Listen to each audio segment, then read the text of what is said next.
Hello, അസ്സലാമു അലൈക്കും. ഇന്ന് ഫ്രൈഡേ ആണ്. അപ്പോൾ ഫുഡൊക്കെ കഴിച്ച് നേരത്തെ തന്നെ നമ്മളൊരു സ്ഥലം വരെ പോവാൻ ഒരുങ്ങാം കേട്ടോ. അൽ ഷഹനിയെ കാട്ടോ പോണത്. അവിടെ ഷഹനിയ സൂവും അതുപോലെ ഒന്ന് ഡെസേർട്ടൊക്കെ വൈബ് ചെയ്യാം. കൂടാതെ ഒരു സൂപ്പർ എസ്തെറ്റിക് ആയിട്ടുള്ള ഒരു ഷാഡോ മിറർ എന്ന സംഭവമൊക്കെ ഉണ്ടെന്ന് പറഞ്ഞു. അപ്പോൾ അതൊക്കെ ഒന്ന് എക്സ്പീരിയൻസ് ചെയ്യാൻ വേണ്ടി കേട്ടോ ഞങ്ങൾ പോണത്. ഖത്തർ എന്ന് പറഞ്ഞാൽ പലർക്കും ആദ്യം തന്നെ മനസ്സിൽ വരുന്നത് ദോഹയാണ് കേട്ടോ. പക്ഷെ ദോഹയെന്നൊക്കെ മാറി കുറച്ച് മാറിയാലേ നമ്മൾ കാണാൻ പറ്റുന്നത് ടോട്ടലി ഡിഫറെൻ്റ് ആയൊരു ലോകമാണ്. അതിൽ പെട്ടതാണ് ഈ ഷെഹനിയ എന്നൊക്കെ പറഞ്ഞ സ്ഥലം. ദോഹ ഒരു മോഡേൺ സിറ്റിയാണ്. ബിസി റോഡും ട്രാഫിക്കും വലിയ വലിയ ഷോപ്പിംഗ് മാളും ലക്ഷറി റെസ്റ്റോറൻറ്റ്സ് ലക്ഷറി ലൈഫ് അങ്ങനത്തെ ഒരു സ്പീഡ് മോഡലാണ് ദോഹ പോണത്. പക്ഷെ ഷെഹനിയയിൽ എത്തിയപ്പോൾ സീനാകെ മാറി. ഒരു silent and calm atmosphere. City ലൈഫൊക്കെ ഇഷ്ടപ്പെടുന്നവർക്ക് ദോഹയാവും കൂടുതൽ ഇഷ്ടപ്പെടുക. അവിടെയാണ് നല്ല നല്ല ഷോപ്പിംഗ് മാളുകളും അതുപോലെ നല്ല എൻ്റർടൈൻമെൻറ്റ് മോഡേൺ ടൂറിസ്റ്റ് സ്പോട്ടുകളൊക്കെ ഉള്ളത് ദോഹയിലാണ്. ഇവിടെ കുറച്ചുകൂടെ നാച്ചർ എക്സ്പീരിയൻസ് ചെയ്യാൻ കഴിയും. ചുറ്റും മരുഭൂമി വൈബാണ് ഇവിടെ. അതുപോലെ നല്ല പീസ്ഫുള്ളായി യാത്ര ചെയ്യാൻ പറ്റിയ നല്ല തിരക്കില്ലാത്ത റോഡുകളും രണ്ടും ഡിഫറെൻ്റ് ആണ്. പക്ഷേ ഖത്തർ നമ്മൾ എക്സ്പീരിയൻസ് ചെയ്യുമ്പോൾ എല്ലാം എക്സ്പീരിയൻസ് ചെയ്യണമല്ലോ. അങ്ങനെ നമ്മൾ ഷെഹനിയ സൂവിലെത്തിയിട്ടുണ്ട്. അപ്പോൾ അവിടേക്ക് കയറാൻ വേണ്ടിയിട്ട് ടിക്കറ്റ് ഉണ്ട് കേട്ടോ. 20 റിയാലായി ഞങ്ങൾ 2 പേരായിരുന്നു ഉണ്ടായിരുന്നത്. അപ്പോൾ ഒരാൾക്ക് 10 റിയാൽ വെച്ചിട്ട്. അപ്പോൾ ഉള്ളിലേക്ക് കയറിയപ്പോൾ ഈ ടിക്കറ്റൊക്കെ എടുത്ത് കയറാൻ മാത്രമുള്ളൊക്കെ ഇതുണ്ടോയെന്ന് തോന്നിപ്പോയി. അത്ര വലിയ ഒരു സൂ ഒന്നുമല്ല. പക്ഷേ ഈ ലോക്കൽ വൈബൊക്കെ ഒന്ന് ഫീൽ ചെയ്യാൻ പറ്റിയൊരു പെർഫെക്റ്റ് പ്ലേസ് ആയിരിക്കും. നമ്മൾ മറ്റുള്ള സൂ അൽക്കൂർ സൂ ഒക്കെ കണ്ടതുകൊണ്ട് തന്നെ ഇത് കണ്ടപ്പോൾ അത്ര ഒരു വൃത്തിയോ കാര്യമോ ഒന്നും തോന്നിയില്ല. ഫ്രൈഡേ ആയതുകൊണ്ട് തന്നെ അവിടെ കുറച്ച് ആൾക്കാരൊക്കെ ഇരുന്ന് ഫുഡും കാര്യമൊക്കെ കഴിക്കണ്ടായിരുന്നു. അവർ ഇങ്ങനെ ഫാമിലി ഫ്രണ്ട്സൊക്കെ ആയിട്ട് അങ്ങനെ കുറേ ആളുകളുണ്ടായിരുന്നു.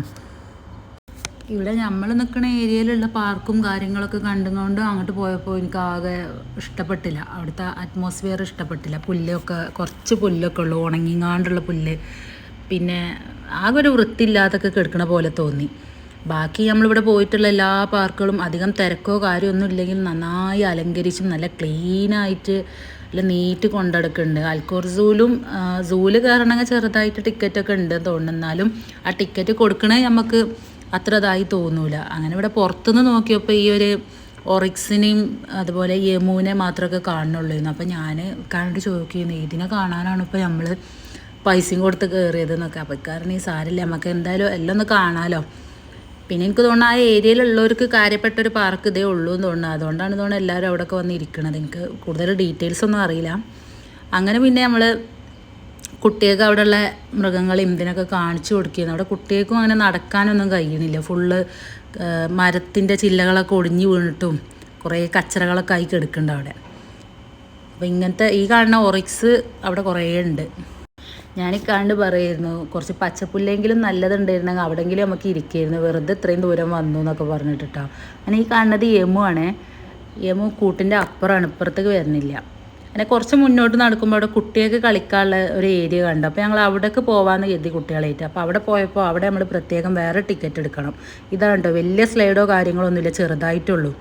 അപ്പോൾ കുറച്ചുകൂടെ മുന്നോട്ട് നടന്നു ഞങ്ങൾ. ഇനിയിപ്പോൾ വെറുതെ ആ ഒരു ചെറിയ സ്ലൈഡിന് വേറെ ടിക്കറ്റ് എടുക്കണ്ട വെച്ചിട്ട് പിന്നെ മുന്നോട്ട് നടന്നപ്പോൾ ഈ സീബ്ര അങ്ങനെയുള്ള കുറച്ച് അനിമൽസിൻ്റെ ഒക്കെ ഏരിയ കണ്ടു. അപ്പോൾ അവിടെ കേട്ടോ നമ്മൾ ഈ ടിക്കറ്റ് എടുക്കുന്നത് ഈ അനിമൽസിനെയും ബേഡ്സിനെയൊക്കെ കാണാനാണ്. അല്ലാതെ ആ പാർക്കിൽ ആ പുല്ല് കാണുന്നിടത്ത് ഇരിക്കാനൊന്നും ടിക്കറ്റിൻ്റെ ആവശ്യമില്ലാന്ന് തോന്നുന്നു, എനിക്കറിയില്ല. പക്ഷേ ഇങ്ങോട്ട് കയറുമ്പോൾ ഈ അനിമൽസിനെ കാണാൻ വേണ്ടി കയറുമ്പോൾ നമ്മൾ നേരത്തെ എടുത്ത ടിക്കറ്റ് നമ്മളോട് ചോദിക്കുന്നുണ്ട്. അപ്പോൾ ഏതായാലും ഈ അനിമൽസിനെ കണ്ടപ്പോൾ കുറച്ചും കൂടി ഹാപ്പിയായി, സമാധാനമായി. ഇതൊക്കെ ഉണ്ടല്ലോ, ഞങ്ങൾ ആദ്യം കരുതി വെറും ആ ഒറിക്സും യമു മാത്രമേ ഉള്ളൂ എന്നാണ്. അപ്പോൾ അതിൻ്റെ ഉള്ളിലോട്ട് കയറിയപ്പോൾ മാനും മയിലും പിന്നെ ഈ ലയണും അങ്ങനെ ഒരുപാട് ഹൈന അങ്ങനെ കുറച്ച് മൃഗങ്ങളൊക്കെ ഉണ്ടായിരുന്നു. അപ്പോൾ കുറച്ച് സമാധാനമായി. അപ്പോൾ ഇക്ക പറഞ്ഞാൽ കുട്ടികൾക്ക് കാണിച്ചു കൊടുക്കാമല്ലോ. അപ്പോൾ കാര്യമായിട്ട് ഇക്കാക്ക് കുട്ടികൾക്ക് ഈ അനിമൽസിനെ കാണിച്ചു കൊടുക്കാൻ വേണ്ടിയിട്ട് ഞങ്ങൾ ഇങ്ങോട്ട് വന്നത് തന്നെ.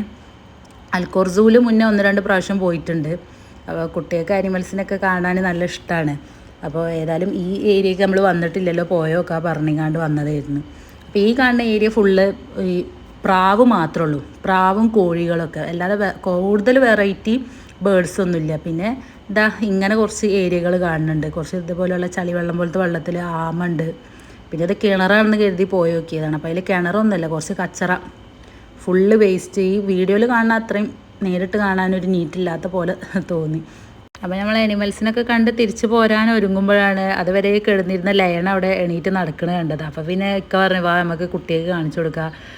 അപ്പോൾ കുട്ടികൾക്കും തന്നെ അത് കണ്ടപ്പോൾ ഒരു രസം തോന്നി. അത് ചെറുതായിട്ടൊന്ന് ഗർജിക്കണമൊക്കെ ഉണ്ടായിരുന്നു. അപ്പോൾ അത് നല്ലോണം ഗർജിക്കാൻ വേണ്ടി കുറേ സൗണ്ടൊക്കെ ഉണ്ടാക്കി നോക്കി. പിന്നെ അതങ്ങനെ ഒന്നും സൗണ്ടും കാര്യമൊന്നും ഉണ്ടാക്കിയില്ല. അത് പിന്നെ കുറേ നേരം അങ്ങോട്ടും ഇങ്ങോട്ടും ഇങ്ങനെ നടക്കിയിരുന്നു.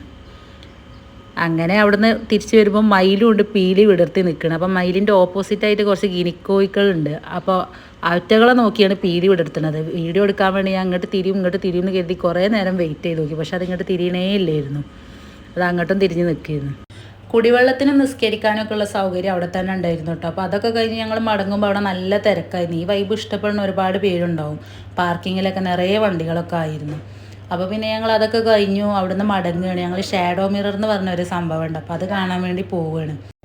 റോഡിൻ്റെ രണ്ട് ചുറ്റും കണ്ണെത്താ ദൂരത്തേറ്റം പരന്ന് കിടക്കുന്ന മരുഭൂമികളായിരുന്നു കേട്ടോ. അത് കാണാൻ നല്ല അടിപൊളിയായിരുന്നു. അതുകൊണ്ട് തന്നെ കുറേ വീഡിയോസൊന്നും എടുത്തിട്ടില്ല. ഈ കാഴ്ച നമ്മൾ നേരിട്ട് കണ്ണുകൊണ്ട് എക്സ്പീരിയൻസ് ചെയ്യുമ്പോൾ ഒരു പ്രത്യേക രസമാണല്ലോ. അങ്ങനെ ഇതാ പോയിക്കൊണ്ടിരിക്കുകയാണ്. അതിൻ്റെ ഈ മരുഭൂമിയിലെ ഇടയിലിടയിൽ ഇങ്ങനെ പച്ചപ്പുല്ലൊക്കെ കാണാനൊരു പ്രത്യേക ഭംഗിയുണ്ടായിരുന്നു.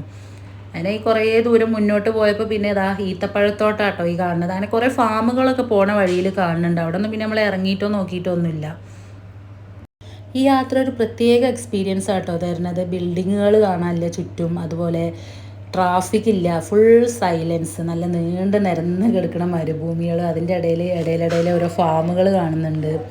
ഒരു പ്രത്യേക വൈബന, നല്ല ഓപ്പൺ സ്കൈ, ആകാശത്തിന് തന്നെ ഒരു പ്രത്യേക ഒരു ഭംഗിയുള്ള പോലെ. അപ്പോൾ ഈ സൂവിൽ നിന്ന് ഈ ഷാഡോ മിറർ കാണാനുള്ള ദൂരം ഒരു മണിക്കൂറുണ്ട് കേട്ടോ. അത്യാവശ്യം ദൂരമുണ്ട് പോണത്. ഇതിങ്ങനെ മണൽ ഒഴുകി കിടക്കുന്ന ടൈപ്പ് ഒരു മരുഭൂമി ഉണ്ടല്ലോ, ആ ടൈപ്പല്ല. ഇതിങ്ങനെ കുറച്ച് കല്ലും പുല്ലും ഒക്കെ ഇങ്ങാണ്ട് കിടക്കുന്ന ടൈപ്പാട്ടോ. ഇനി ഇതിൻ്റെ ഉള്ളിലോട്ടുണ്ടോയെന്ന് എനിക്കറിയില്ല. സീലൈൻ ബീച്ച് കാണാൻ പോയപ്പോൾ ആ ടൈപ്പ് മരുഭൂമി കണ്ടിരുന്നത്. നല്ല രസമാണല്ലോ അങ്ങനത്തെ മരുഭൂമി കാണാൻ. ഏകദേശം നമ്മൾ എത്തി തുടങ്ങിയിട്ടുണ്ട്. അപ്പോൾ ഈ ടാർ ചെയ്ത റോഡ് വന്ന് നമ്മൾ പിന്നെ ഒരു ഓഫ് റോഡിലേക്ക് വണ്ടി കൊണ്ടുപോകാം കേട്ടോ. ഈ മരുഭൂമിൻ്റെ സെൻറ്ററിലാണ് ഇത് കിടക്കുന്നത്. പക്ഷേ അതിൻ്റെ അടുത്തറ്റം വണ്ടി പോകില്ല. നമ്മളൊരു ഏരിയയിൽ നിർത്തിയിട്ട് പിന്നെ അവിടെ നടന്ന് പോകണം. അപ്പോൾ സൂര്യാസ്തമയത്തിൻ്റെ സമയമായതുകൊണ്ട് തന്നെ സൂര്യനെ കാണാൻ നല്ല ഭംഗിയുണ്ടായിരുന്നു. ഒരു ഓറഞ്ച് കളറായി ഇങ്ങനെ ആകാശം, ഈ ഓപ്പൺ സ്കൈ എന്ന് കാണുമ്പോൾ ഒരു പ്രത്യേക വൈബാണല്ലോ. അപ്പോൾ അതാ ഈ ഓഫ് റോഡ് വഴി കേട്ടോ നമ്മൾ പോകണത്. ഇപ്പോൾ ആ ദൂരെ വണ്ടികൾ കാണുന്നില്ലേ, അവിടെ നമ്മൾ വണ്ടി നിർത്തണം. അങ്ങനെ നമ്മൾ അവിടെ എത്തി, കാറൊക്കെ പാർക്ക് ചെയ്തു. മക്കൾ രണ്ടും ഉറങ്ങിയിരുന്നു. കുറച്ച് ലോങ് യാത്രയല്ലായിരുന്നു. അപ്പോൾ ഇനി കുറച്ച് ദൂരം നടക്കാനുണ്ട്. അപ്പോൾ അതാ ഇവിടെയാണ് കാറ് പാർക്ക് ചെയ്തിട്ടുള്ളത്. അതാ ദൂരെ കാണുന്നതാണ് കേട്ടോ ഈ ഷാഡോ മിറർ. അന്ന് അത്ര വലിയതായതുകൊണ്ട് നമുക്ക് ദൂരത്തുനിന്ന് കാണുമ്പോൾ അടുത്താന്ന് കരുതും. പക്ഷേ നടക്കുമ്പോഴാണ് കുറച്ച് ദൂരം ഉണ്ടെന്ന് മനസ്സിലാവുന്നത് കേട്ടോ. ഇന്നത്തെ വ്ളോഗിൻ്റെ ഹൈലൈറ്റ് സ്പോട്ടാട്ടോ ഇത്. അവിടെയാട്ടോ നമ്മൾ എത്തിയിട്ടുള്ളത്. എനിക്ക് തോന്നുന്നു ഇവിടെ വരാൻ ബെസ്റ്റ് ടൈം ഈ സൺസെറ്റിൻ്റെ ടൈമൊക്കെ തന്നെ കേട്ടോ. ഈ ഗോൾഡൻ ലൈറ്റിൻ്റെ റിഫ്ലക്ഷൻ കോംബോ ഒക്കെ അടിപൊളിയാണ്. പ്രകൃതി ആസ്വദിക്കുന്നവർക്കും അതുപോലെ മരുഭൂമി വൈബൊക്കെ ഇഷ്ടപ്പെടുന്നവർക്കൊക്കെ പറ്റിയ ഒരു സ്പോട്ട് തന്നെയാണ് കേട്ടത്. കുറച്ച് ദൂരം യാത്ര ചെയ്യാനുണ്ട് ദോഹയിൽ നിന്ന്. അവിടുന്ന് മടങ്ങി ഞങ്ങൾ അൽറുവൈസ് ഭാഗത്തൂടെ പോയിട്ടോ. പക്ഷേ യാത്രയിൽ ഞാൻ ഉറക്കത്തിലായതുകൊണ്ട് തന്നെ പോണ വഴിയിലെ വീഡിയോസൊന്നും എടുക്കാൻ കഴിഞ്ഞില്ല. അവിടെ എത്തിയപ്പോൾ രാത്രിയായിരുന്നു.